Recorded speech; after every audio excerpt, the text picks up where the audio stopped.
प्यारे बच्चों, मैं जोगिंदर कुमार ऑनलाइन गणित शिक्षण बाय जोगिंदर चैनल में आप सभी का स्वागत करता हूं। आज हम कक्षा 6 एनसीईआरटी गणित अध्याय 4 आधारभूत ज्यामितीय अवधारणाएं के अंतर्गत प्रश्नावली 4.1 की प्रश्न संख्या 4 व 5 को डिस्कस करेंगे। निम्नलिखित में से होकर कितनी रेखाएं खींची जा सकती है? कितनी रेखाएं खींची जा सकती हैं? अब देखो, सबसे पहले तो हम रेखाओं के बारे में बताते हैं। रेखा होती क्या है? रेखा बिंदुओं का वह बिंदु पथ होता है जिसे दोनों दिशाओं में अपरिमित रूप से बढ़ाया जा सकता है। अब उसने कहा कि एक बिंदु से कितनी रेखाएं खींची जा सकती है। अब देखो, ये बिंदु है, ये बिंदु है। अब इससे रेखाएं देखो कितनी खींची जा सकती है। कितनी भी रेखाएं खींची जा सकती है, इसका उत्तर हो जाएगा अनंत रेखाएं। क्या हो जाएगा? अनंत रेखाएं खींची जा सकती है। रेखाएं खींची जा सकती है।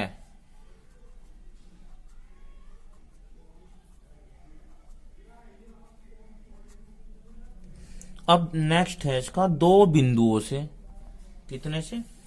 दो बिंदुओं से। अब देखो, दो बिंदु मैं यहां पर लेता हूं, एक यहां पर और एक यहां पर। मान लो बिंदु ए, बिंदु बी। जब हम इन्हें मैच करेंगे तो इससे केवल एक ही रेखा खींची जा सकती है। इससे केवल एक ही रेखा खींची जा सकती है। तो इसका आंसर हो जाएगा केवल और केवल एक रेखा। एक रेखा, ये इसका आंसर हो गया। अब आइए इसके बाद प्रश्न नंबर 5 को देखते हैं। अब प्रश्न नंबर 5, निम्नलिखित स्थितियों में से प्रत्येक के लिए एक रफ आकृति बनाइए और उचित रूप से उसे नामांकित कीजिए। देखो, हमें क्या करना है इस प्रश्न में, हमें रफ आकृति बनानी है जो उसने दिशा निर्देश दिए है, जैसा उसने प्रश्न दिया है उसके आधार पर। अब उसने कहा ए में बिंदु पी रेखाखंड ए बी पर स्थित है। बिंदु पी रेखाखंड ए बी पर स्थित है। चलो, अब देखो, हम एक रेखा बना देते हैं। क्या कर देते हैं? रेखा। ये, और यहां पर हम एक पॉइंट लेते हैं ए, यहां पर लेते हैं बी। ठीक है। और उसने कहा कि बिंदु पी, तो हम यहां पर कहीं भी बिंदु पी लिख देंगे। क्या लिख देंगे? बिंदु पी लिख देंगे। तो ये हो जाएगा रेखाखंड बिंदु पी, यानी कि रेखाखंड ए बी पर बिंदु पी स्थित है। तो इस तरह हमें रफ आकृतियां बनानी है। ये ए का आंसर हो गया। इसके बाद बी को देखते हैं। रेखाएं एक्स वाई और पी क्यू बिंदु एम पर प्रतिच्छेद करती है। अब प्रतिच्छेदी रेखाएं जो होती हैं वे ऐसी होती हैं जो एक दूसरे को क्रॉस करती हैं। जैसे हमारी सड़कें होती है ना, सड़क का जो चौराहा होता है, तो एक सड़क इधर से जाती है, एक सड़क इधर से आती है। तो ऐसी रेखाओं को हम प्रतिच्छेदी रेखाएं कहते हैं। चलो, आइए बनाते हैं। अब एक रेखा तो मैं इधर से बना देता हूं। ठीक है, एक रेखा हम इधर से बना देते हैं। उसने नाम जो दिया है रेखा का, वो नाम है, एक तो है एक्स वाई। चलो, एक्स यहां लिख देते हैं, वाई यहां लिख देते हैं। दूसरी है पी क्यू, पी यहाँ पर लिख देते हैं, क्यू यहाँ पर लिख देते हैं। तो ये दो रेखाएं हो गई। अब ये प्रतिच्छेदी रेखाएं होती हैं, तो उसने कहा जहां ये प्रतिच्छेद करती हैं उस बिंदु का नाम है एम। तो कहा क्या इन्होंने प्रतिच्छेद यहाँ पर, तो इसका नाम लेंगे हम एम। ये इसकी रफ आकृति हो गई। इसके बाद सी को देखते हैं, रेखा एल और ई और एफ, रेखा एल पर ई और एफ स्थित है, रेखा एल पर ई और एफ स्थित है, परंतु डी स्थित नहीं है, डी स्थित नहीं है। इसके लिए हमने इस अध्याय की वीडियो के पार्ट नंबर 1 में आपको आधारभूत ज्यामितीय अवधारणाओं के अंतर्गत आने वाले बिंदु, रेखा, रेखाखंड, संरेख बिंदु, असंरेख बिंदु, प्रतिच्छेदी रेखाएं, उनके बारे में चर्चा काफी की हुई है।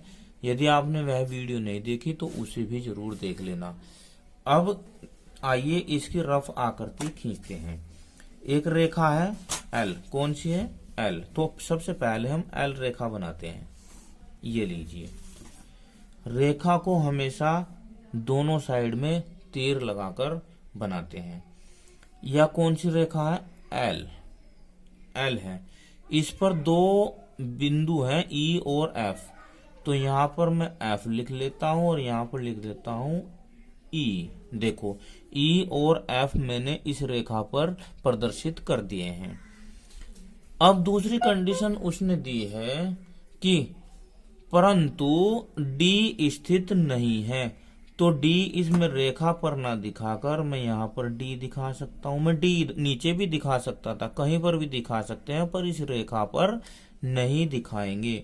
तो ये इसका आंसर हो गया, ये इसका आंसर हो गया। इसके बाद सी के बाद इसमें डी भी प्रश्न दिया है, उसे भी देखते हैं।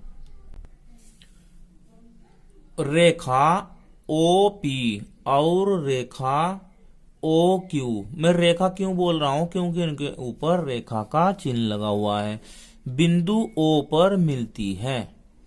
अब इसकी आकृति कैसे बनाएंगे, देखो एक रेखा खींचते हैं हम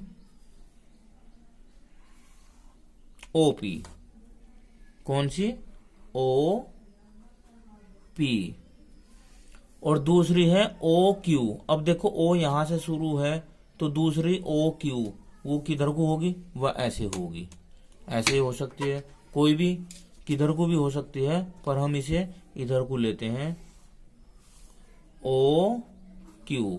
अब आप ये देखो, अगर हमने जो दो रेखा ली है ओ पी और ओ क्यू में कहा मिलती है ओ पर, कहा मिलती है ओ पर मिलती है। तो अब आपने देखा होगा कि ये एक कोण भी बना रही है, तो इससे कोण की परिभाषा भी प्रदर्शित हो रही है। देखो अगर दो रेखाएं किसी एक बिंदु पर मिलती है तो उस बिंदु पर एक कोण बनता है। अब इस कोण का नाम क्या होगा, देखो पी ओ क्यू या क्यू ओ पी, ये इस कोण का नाम है।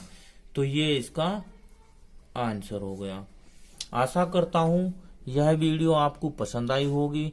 इसमें मेरे द्वारा बताया गया इस प्रश्न को हल किया गया है और स्पष्ट जानकारी दी गई है। अगर वीडियो अच्छी लगी तो मुझे कमेंट करना, शेयर करना और चैनल को सब्सक्राइब करना। Thank you, have a nice day.